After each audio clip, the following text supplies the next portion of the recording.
So I got the advice before I started, and it was be a VC before you actually are a VC. And what that means is, don't go spend your life savings on some random company before you even know what it means to be a good investor. But start working with as many entrepreneurs as you can early on. Start building relationships within the venture capital community like right away.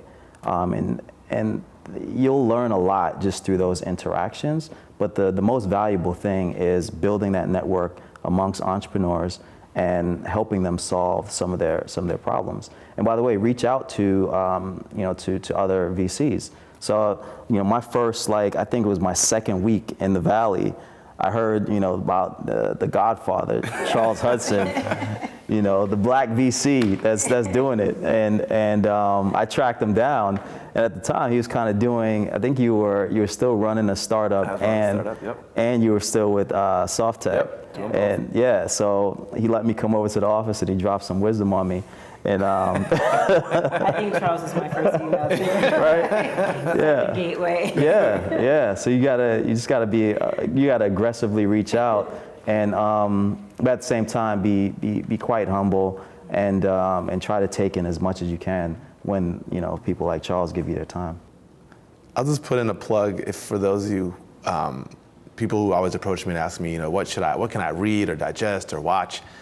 I think this is a business where you have to kind of get your hands dirty and be entrepreneurs, but I really do think Venture Deals by Brad Feld is a really good book, and that's one sort of takeaway item that I always tell people. If you just want to know the nuts and bolts about what VCs do and how it works, it's a really solid book. There's also just so much more online now than there was back in the day. Oh, wait. Right, exactly. I mean, you've got Fred Wilson blogging, you've got Mark Sister blogging at both sides of the table.